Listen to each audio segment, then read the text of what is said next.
Sekali lagi shalom. Om Niko, sudah berapa lama dengan Mama Deni?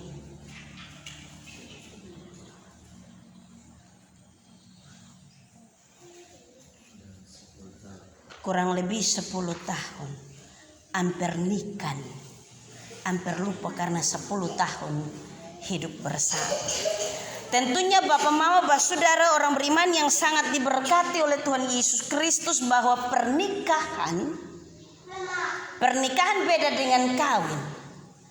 Pernikahan adalah suatu hal yang sangat didambakan atau diimpikan oleh banyak orang yang mengambil keputusan untuk membangun hubungan yang serius.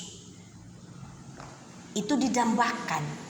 Yang baru pacaran sadong suruh chat lewat WA pakai ma, ba. Itu dambaan. Kapan kau panggil ma, ba? Kadang-kadang juga lewat inbox, ma, sumakan kok, ba, subobo kok. Karena ada suatu perasaan dambaan yang sangat besar untuk kemudian dapat hidup bersama, hidup bersekutu sebagai suami dan istri. Karena itu mas pacaran jodoh menapa? Hihi, cepat-cepat kau bisa panggil ba, ma, dong kira itu enak nah. Hanya waktu panggil saja yang enak. Tetapi nanti kalau sudah terjerumus masuk ke dalam, maka dibutuhkan suatu komitmen bersama. Yaitu komitmen bukan hanya sekedar hidup bersama, suami dan istri melalui janji pernikahan, tetapi juga komitmen di hadapan Allah, janji di hadapan Allah. Ini komitmen. Jadi bukan hanya sekedar keputusan. Ternyata panggil Pak tuh enak ya. Panggil Mak tuh enak. Tetapi kemudian ini juga sudah harus menjadi suatu komitmen di hadapan Tuhan. Janji hidup bersama. Kenapa sehingga ini merupakan dambaan Bapak Bapak Saudara orang beriman, Om Niko dan juga Deni? Tentunya bahwa yang pertama ingat bahwa menikah itu adalah perintah daripada Allah. Perintah daripada Allah. Baiklah kita menjadikan laki-laki dan perempuan. Laki-laki akan meninggalkan ayahnya dan ibunya dan bersatu dengan istrinya. Kalau kita melihat pada bagian ayat yang ke-24 dari bagian firman Tuhan ini. Sebab itu seorang laki-laki akan meninggalkan ayahnya dan ibunya dan bersatu dengan istrinya dan keduanya menjadi satu daging. Ini perintah titah Allah untuk setiap laki-laki dan perempuan yang mengambil keputusan untuk menikah. Dalam perintah Allah itu ada dua hal. Yang pertama, kita memenuhi hukum Tuhan. Yang pertama, kita memenuhi hukum Tuhan. 10 tahun hidup bersama itu di luar perintah Om Niko. Itu karena Hawa. Tetapi jangan bilang ini gara-gara Hawa ini. Makanya begini. Itu perintah hawa nafsu. Tetapi kemudian kalau hari ini ambil keputusan hidup bersama, maka kita menjalankan perintah Allah, meninggalkan ayah dan ibu dan bersatu dengan istrinya dan keduanya menjadi satu daging. Kita menjalankan perintah Tuhan. Yang kedua, kita memenuhi hukum negara melalui pernikahan atau melalui akta pencatatan sipil nanti. Kita memenuhi hukum negara. Undang-undang pernikahan nomor 2 mempelai berdua bahwa tercatat di sana undang-undang pernikahan nomor 1 tahun 1974. Kita memenuhi itu. Ini dua hal ini supaya diakui oleh gereja, oleh Allah dan diakui oleh negara. Supaya kalau kau mau berjalan bagandeng, bagendong, badongkoju. Hei, kau belum tahu madongsu. Susah 10 tahun. Sutiga. Tetapi kalau sampai hari esok ini dua hal kau penuhi, maka kau penuhi apa yang menjadi perintah Allah dan kau juga sudah memenuhi hukum negara. Bapak Mama, Bapak Saudara orang beriman yang sangat diberkati oleh Tuhan Yesus Kristus, Om Niko dan juga Kakak Deni yang sangat berbahagia yang mempersiapkan diri untuk mengalami berkat Tuhan melalui pemberkatan nikah kudus. Tentunya tadi saya sampaikan bahwa ketetapan Allah untuk melaksanakan pernikahan kudus adalah bahwa kita memenuhi hukum atau tuntutan Allah sesuai dengan Kejadian pasal yang kedua ayat yang ke-24. Seorang laki-laki akan meninggalkan ayahnya dan ibunya dan bersatu dengan istrinya dan keduanya menjadi satu daging. Omong menjadi satu daging tadi Bapak saksi dong sampaikan terlalu banyak. Omong menjadi satu daging ini menjadi tantangan dalam hidup rumah tangga. Karena kita harus mempersatukan dua orang yang berbeda jenis kelamin laki-laki dan perempuan. Tetapi juga dengan latar belakang isi otak yang berbeda. Karakter yang berbeda, latar belakang keluarga yang berbeda. Orang Amnuban dengan Amnatun itu beda terlalu jauh. Memang di depannya Amak semua, Amak Nuban, Amak Natun, Amerika. Ada Depung Amak di depan. Tetapi kalau Nuban dengan Natun ini kita tidak bisa persatukan. Akan ada banyak persoalan tantangan dalam hidup bersekutu suami dan istri. Dan tantangan itu tentunya tadi saya sampaikan bahwa itu harus menjadi bumbu yang baik dalam kehidupan rumah tangga. Ada ribut wajar-wajar. Ada rukun apalagi siapa yang senang.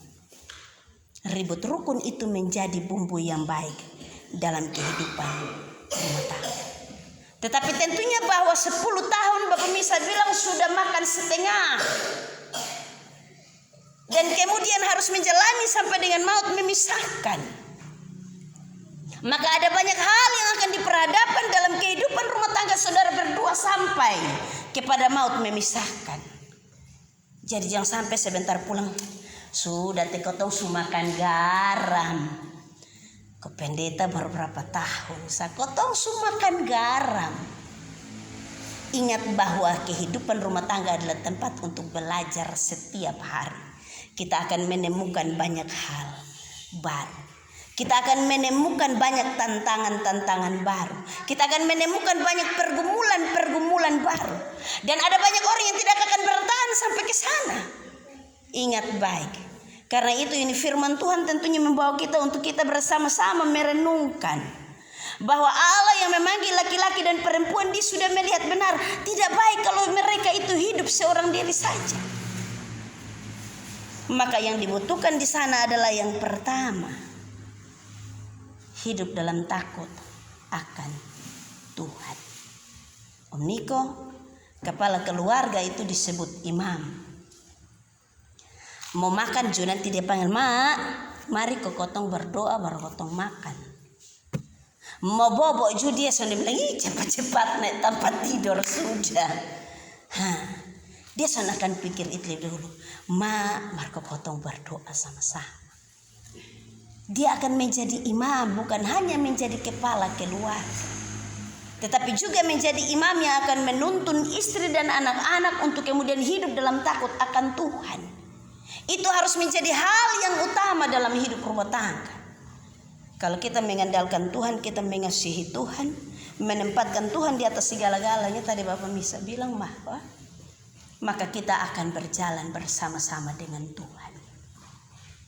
Itu lagu tadi itu pasti Mami Sapong lagu kesukaan. Yesus kau nakodaku. Jadi kalau pas ada sondeba enak begitu Bapak Misa nanti muncul pelan-pelan. Yesus kau nakodaku. Imam Tusu. Puji Tuhan ini sudah datang. Belajarlah dari kehidupan dan juga apa yang disampaikan. Tuhan yang utama. Yang kedua, harus hidup dalam kasih dan saling mengasihi. Kasih adalah hal yang tidak terbatas. Kasih tidak dapat ditukarkan dengan hal apapun juga dalam kehidupan rumah tangga suami dan istri. Ingat bahwa kasih itu beda dengan cinta. Kalau pertama ketemu Kakak Deni kemudian bilang I love you, au nek isko. Besok itu dia omong kasih, bukan outnek isko, love. Jangan taruh cinta yang di depan. Semua orang bisa jatuh cinta, tetapi untuk hidup dalam saling mengasihi hanya ada dalam kehidupan suami dan istri. Mengasihi dengan kasih agape. Kasih agape itu kasih yang dari Allah, kasih yang tidak bersyarat, kasih yang tidak menuntut. Jangan sampai Om Niko bilang betul su kerja keras cari duit dan lu supaya lu harus bikin begini dan begini. Terkadang dalam kehidupan rumah tangga kita tidak sejalan karena kita menuntut. Menuntut lu harus iko bepung mau. Menuntut harus begini dan begitu. Beta kasih supaya begini dan begitu. Kasih agape itu kasih yang dari Allah. Kasih yang tidak terbatas. Kasih Kristus. Dalam kitab Efesus dia bilang sama seperti kasih Kristus kepada jemaat. Bahkan sampai mengorbankan dirinya. Itu di dalam Efesus pasal yang kelima. Seperti kasih Kristus kepada jemaat. Jadi waktu kasih untuk diri juga kasih seperti Kristus kepada jemaat. Kasih untuk anak-anak juga demikian. Jangan sampai kotong kasih habis baru kemudian duduk mau ngomong, beta boleh kerja pokok pakai cari duit setengah mati baru lu hanya biasa begitu. Apalagi mama-mama kakak Deni, kalau dia ini hari dia su bikin ame masak yang enak, jagung bose, nasi, ikan pedas, ikan asam, ikan asin, ikan pahit, semua ada di atas meja. Berkemudian bapak datang pulang ojek, ini sonde bawa ame Rp1, maka dia duduk omong, laki-laki sonde berguna, lu kira beta di rumah beta sonde ada kerja. Pokoknya semua hal dia kasih keluar habis. Akhirnya dia sonde omong lagi dengan kasih. Karena dia menuntut untuk harus. Beta su bikin begini, nah lu harus bikin kasih beta. Begitu. Itu hal yang kedua, Maba Saudara. Hal yang ketiga, setia dan memiliki komitmen. Tadi Bapak Misa singgung Om Niko pun HP. Ingat bahwa HP ini dia dapat mendekatkan yang jauh dan kemudian menjauhkan yang dekat. Itu HP kalau kita tidak pakai dengan benar. Nanti bisa saja Om Niko jadi ojek pribadi. Ada pelanggan khusus kakak Deni. Jadi setiap saat dia bilang, Kak bisa tolong antar pi cabang Batu Putih kok. Itu kali pertama. Kedua, Kak bisa antar menuju pi Lasi kok. Kak bisa antar menuju pi Anatun. Semakin jauh berjalan. Kemudian dia merasa nyaman. Nanti begitu terima telepon karena panggil Kak ini. Diam. Te bos yang ada telepon. Mana kok? Nanti kasih tahu dia ini bilang bos yang telepon. Padahal itu bis yang telepon. Ingat bahwa setia dan saling menjaga itu harus menjadi komitmen. Tapi jujur pakai itu setia selingkuh tiada akhir.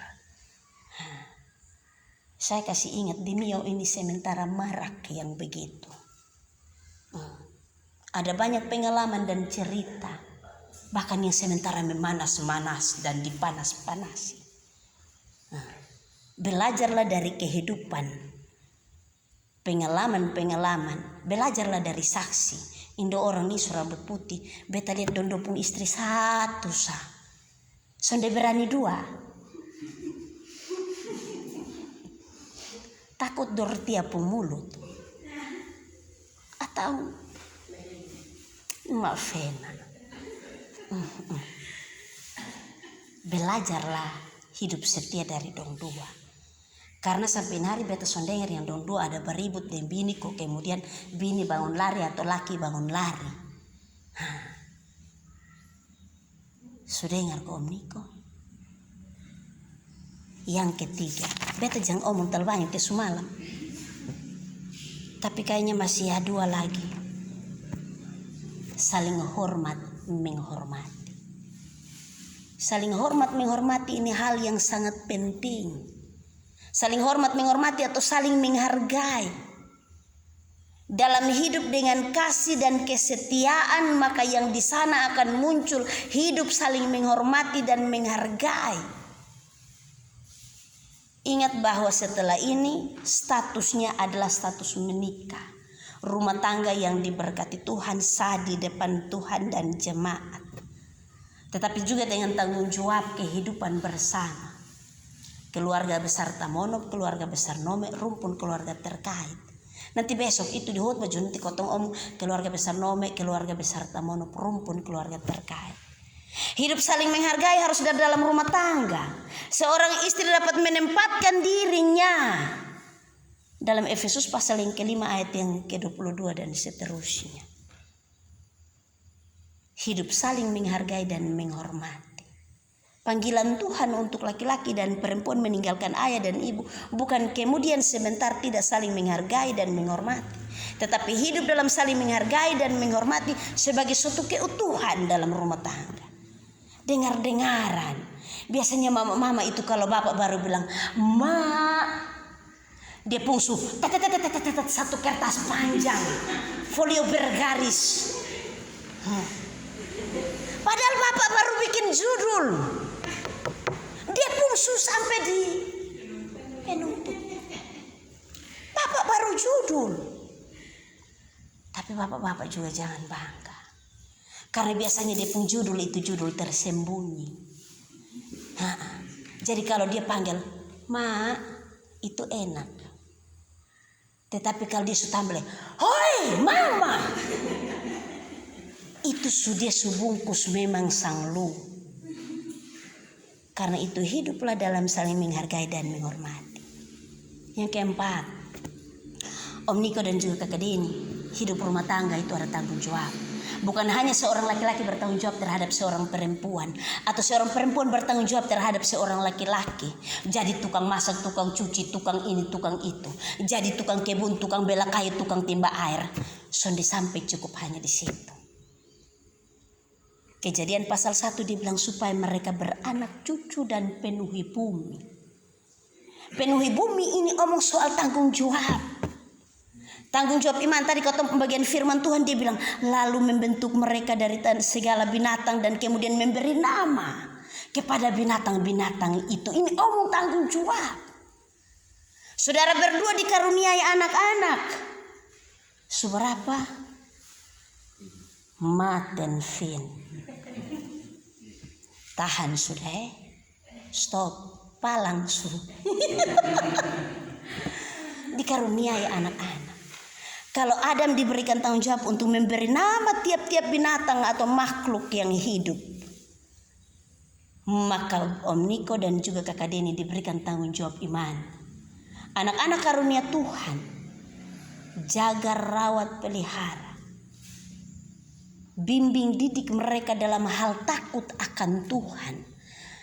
Jangan bilang nanti yang kasih bimbing didik itu mama pun tugas. Bapak-bapak itu biasa begitu. Beta keluar hari-hari lu yang di rumah dengan anak dong. Jadi lu pun tugas itu.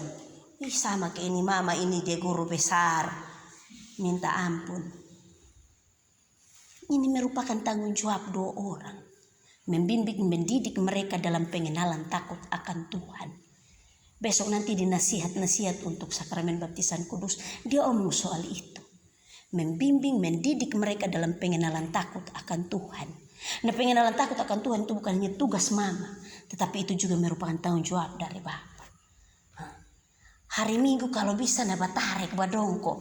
Ma, susiang ini teh kita dalam belakang sini baru mau pergi gereja di pendeta sudah habis khotbah kusuk pulang. Jangan hari Minggu angkat motor. Mau kemana? Ojek.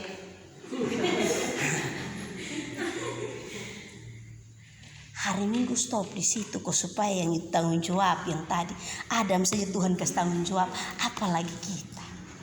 Yang terakhir, ingat benar bahwa Tuhan memberikan kelebihan dan kekurangan bagi masing-masing orang. Laki-laki dan perempuan yang ambil keputusan untuk hidup bersekutu. Pernikahan Kristen dia hanya omong soal pernikahan monogami. Satu laki-laki dan satu perempuan. Tetapi juga dia omong hanya itu pernikahan antara dua jenis kelamin yang berbeda, laki-laki dan perempuan. Tidak ada pernikahan antara laki-laki dan laki-laki atau perempuan dan perempuan. Ini firman tadi dia bilang laki-laki akan meninggalkan ayahnya dan bersatu dengan istrinya dan keduanya itu menjadi satu daging. Saya menekankan seperti ini Bapak Mama karena lagi marak. Media sosial bercerita, media massa bercerita, media elektronik bercerita. Sekarang ini yang laki-laki cuma jadi nona-nona. Kemudian bilang cocok dengan itu laki-laki. Nah begitu kotong, lu pemain tua yang mana? Yang itu. Kita lihat terbelakang memang nona-nona. Tetapi kalau kita lihat dari depan nano-nano. Karena mereka sudah saling suka sama jenis. Ini bukan hanya pengajaran bagi dua orang yang menikah, tetapi kotong ajarkan sampai kotong pu anak-anak juga. Ini sementara marak. Laki-laki suka dengan laki-laki, perempuan suka dengan perempuan. Ingat bahwa Matius pasal yang ke-19 ayat yang ke-3 sampai ayat yang ke-6 dia hanya omong bilang satu laki-laki dengan satu perempuan. Pernikahan monogami. Tetapi kemudian juga jangan bilang monogami saya ini. Kalau bisa Napoli kok. Hati-hati Om Niko. Saya punya satu cerita. Beberapa waktu yang lalu saya lihat di HP. Ada satu bapak, dia duduk dan mengomel-mengomel pusing 7 keliling. Karena ada satu berita terhangat terkini. Dia istri tanya, kenapa kalau bapak murung-murung? Muka son betul ini. Beta kurang cantik, kurang seksi, kurang gagah, kurang gaul. Dia hari-hari dia duduk merenung saja karena ada aturan baru. Bahwa PNS wajib beristri 2. Jadi dia pusing. Dia istri tanya, bapak kenapa? Dia bilang, beta pusing ini.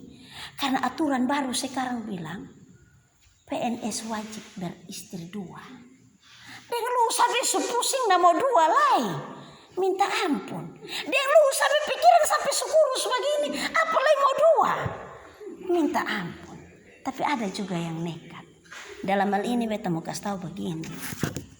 Ingat bahwa laki-laki dan perempuan dipersatukan oleh Allah untuk hidup dalam kasih dan kesetiaan sampai maut memisahkan. Besok saudara berdua akan datang ke dalam rumah Tuhan dengan anak-anak yang akan mendapatkan pelayanan sakramen baptisan kudus. Tentunya bahwa besok itu hari istimewa, hari paling bahagia. Karena akan ada janji di hadapan Tuhan dan jemaat. Tetapi juga janji 2 insan yang akan menikah hari esok untuk hidup bersama sampai dengan maut memisahkan. Bapak saksi 2 orang dan juga keluarga yang mengantar hari ini kotong datang untuk persiapkan diri kita. Kita semua terbatas dalam banyak perkara. Ingat baik, tetapi hanya Tuhan saja yang dapat menolong kita, menolong pasangan yang akan menikah, menolong 2 orang tua saksi iman, menolong keluarga, menolong anak-anak yang besok akan dibawa untuk kemudian mendapatkan pelayanan sakramen baptisan kudus. Hari ini kita datang supaya Tuhan mempersiapkan kita. Tuhan yang mempersiapkan kita. Bukan karena kita memiliki segala sesuatu baru kita dapat menikah. Tetapi karena kita punya komitmen dan keputusan serta janji untuk kemudian kita hidup dalam perintah Allah yang sejati. Mari kita mengakhiri pengembaraan persiapan diri sore hari ini dengan kita tetap berpegang kepada firman Tuhan sore hari ini. Tuhan tuntun perjalanan kami, karena tanpa Tuhan kami bukan apa-apa dan siapa-siapa. Tuhan memberkati kita dalam terang firman-Nya. Terpujilah nama Tuhan Allah kita. Amin.